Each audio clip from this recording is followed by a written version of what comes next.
जय हिंद दोस्तों, स्वागत है आपका आपके यूट्यूब चैनल पर। दोस्तों बात कर लेते हैं परीक्षा केंद्र के लेकर के। एक नया नियम लागू हुआ है, जैसे कि आपका यूपी पुलिस का जो एग्ज़ाम होने वाला है उसके लिए जब आप परीक्षा देने जाएंगे तो एक नया नियम लागू हुआ है, उसके ऊपर बात कर लेते हैं। जैसा आप देख रहे हैं, एक जगह के परीक्षार्थियों को मिलेंगे अलग अलग केंद्र, यानी कि जो एक जगह के परीक्षार्थी होंगे उनको अलग अलग परीक्षा केंद्र दिया जाएगा, उन्हें अलग अलग जगह बैठाया जाएगा, उन्हें अलग अलग जगह ही एग्ज़ाम कराया जाएगा। और दोस्तों सबसे बड़ी बात इसमें है कि जब आप एग्ज़ाम देने जाओगे तो आपका जो एग्ज़ाम जो सीट होगी, जो एग्ज़ाम हॉल होगा, उसकी जो आप वहाँ पर जब पहुँच जाओगे, जाने के आधे घंटे बाद ही आपकी सीट और कमरा नंबर आपका डिसाइड किया जाएगा जहाँ आपको एग्ज़ाम देना होगा।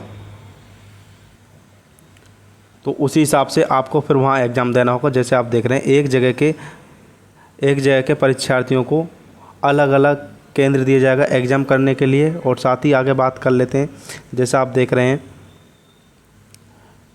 कि भर्ती परीक्षाओं में सुधार और परीक्षा प्रणाली को और मजबूत बनाने के तहत प्रतियोगी परीक्षाओं के लिए केंद्रों का आवंटन रैंडम आधार पर किया जाएगा। दोस्तों जो आपका परीक्षा जो केंद्र होगा उनका जो आवंटन होगा वो रैंडम आधार पर होगा, यानी कि परमानेंट नहीं होने वाला और रैंडम होने वाला है, जो कि आपको तत्काल ही बताया जाएगा। जब आपका एग्ज़ाम होगा तो आपको तत्काल आपको बैठने के लिए बताया जाएगा जहां पर आपका एग्ज़ाम कराना होगा। पहले से कोई भी एग्ज़ाम से जो जगह होगी वो आपकी नहीं चुनी जाएगी, रैंडम आधार पर ही तत्काल में आपको बताया जाएगा।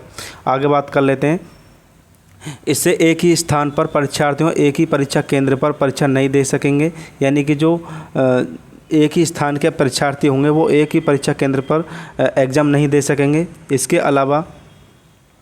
इसके अलावा कक्ष निरीक्षकों और परीक्षा कक्ष का आवंटन परीक्षार्थियों के परीक्षा केंद्र पर प्रवेश से 30 मिनट पूर्व स्टैटिक मजिस्ट्रेट की उपस्थिति में रैंडम आधार पर किया जाएगा। दोस्तों जब आप एग्ज़ाम देने जाओगे तो आपको 30 मिनट पहले ही आपका जो सीट है वो बताई जाएगी, रैंडम आधार पर आपका सीट बताई जाएगी, तो वहाँ आपका एग्ज़ाम कराया जाएगा। एक चुनिंदा सीट आपको नहीं दी जाएगी। आगे बात कर लें, प्रदेश सरकार ने प्रदेश के विभिन्न आयोगों व चयन बोर्डों में चयन प्रक्रिया को और अधिक पारदर्शी बनाने के लिए निर्धारित नीति के तहत परीक्षा केंद्रों में व्यवस्था को लेकर दिशा निर्देश जारी किए हैं। कार्मिक विभाग की ओर से जारी निर्देशों के अनुसार जिला अधिकारी यह सुनिश्चित करें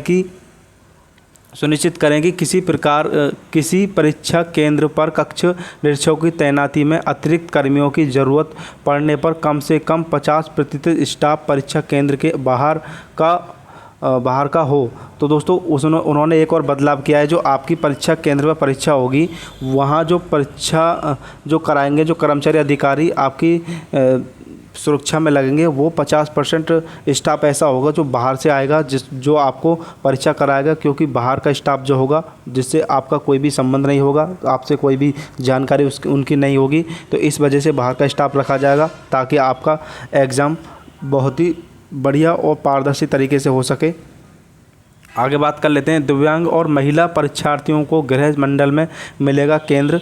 जो दिव्यांग व्यक्ति होंगे, महिला होंगी, और प्लस जो सभी महिला अभ्यर्थी होंगे उनको उनके गृह मंडल में ही परीक्षा केंद्र होंगे, उनके ज़िले में ही परीक्षा केंद्र उनको मिलेंगे, उन्हें बाहर जाने की ज़रूरत नहीं होगी।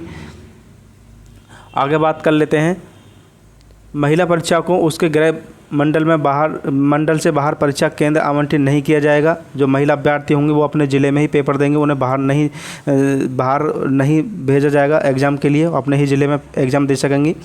वहीं एक से अधिक ज़िले में परीक्षा के आयोजन की स्थिति में अन्य परीक्षार्थियों को केंद्र आवंटन उनके गृह जनपद से बाहर रखा जाएगा। जो पुरुष अभ्यर्थी होंगे उनका जो आवंटन होगा उनके ज़िले के बाहर होगा और अलग अलग ज़िलों में उनका परीक्षा केंद्र रखा जाएगा, जैसे कि किसी प्रकार की योजना बनाकर नकल ना हो सके या पेपर लीक ना करा सकें, तो उन पुरुष अभ्यर्थियों को अलग अलग गृह जनपद में उनका एग्ज़ाम सेंटर रखा जाएगा।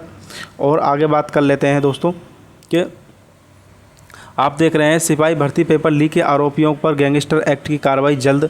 जिन्होंने पेपर लीक किया था, सिपाही भर्ती का जो पेपर लीक किया था, उनके खिलाफ गैंगस्टर एक्ट की तरफ से कार्रवाई जल्द हो जाएगी, उनके खिलाफ गैंगस्टर एक्ट की कार्रवाई होगी।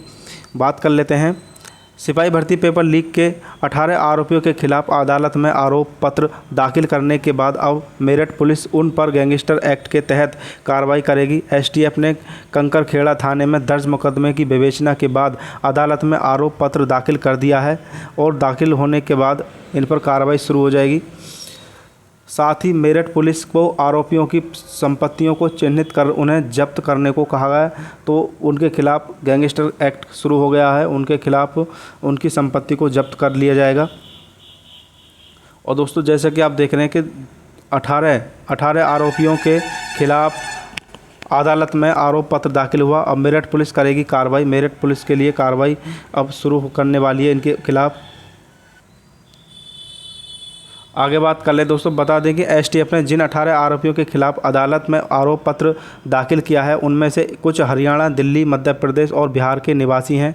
अपराध के जरिए अर्जित उनकी संपत्ति को जब्त करने के लिए संबंधित राज्य से अनुरोध किया जाएगा। यानी कि जहां जहां आरोपी पकड़े गए हैं अलग अलग राज्य के आरोपियों को उनके राज्यों से बात की जाएगी और जो भी जिस राज्य का होगा उस राज्य के अधिकारियों से बात की जाएगी और उनके अनुसार ही उन पर गैंगस्टर का एक्ट लगाया जाएगा। वही यूपी में पेपर लीक के मास्टरमाइंड प्रयागराज निवासी राजीव नयन मिश्रा, नोएडा निवासी रवि अत्री, मिर्ज़ापुर निवासी शिवम गिरी और बिधोई निवासी रोहित पांडे, प्रयागराज निवासी अभिषेक शुक्ला की संपत्ति को खंगाला जा रहा है। खासकर राजीव नयन और रवि अत्री की तमाम चल अचल संपत्तियों को जब्त करने और बुलडोजर चलाने की तैयारियां हो रही हैं। दोस्तों जिन लोगों ने आपका एग्ज़ाम लीक किया था, यूपी पुलिस का पेपर लीक किया था, उनके खिलाफ गैंगस्टर एक्ट लागू हो गया है और जल्दी उनकी संपत्ति को जब्त कर लिया जाएगा और उनके खिलाफ गैंगस्टर एक्ट लगा करके उन्हें जेल भेज दिया जाएगा।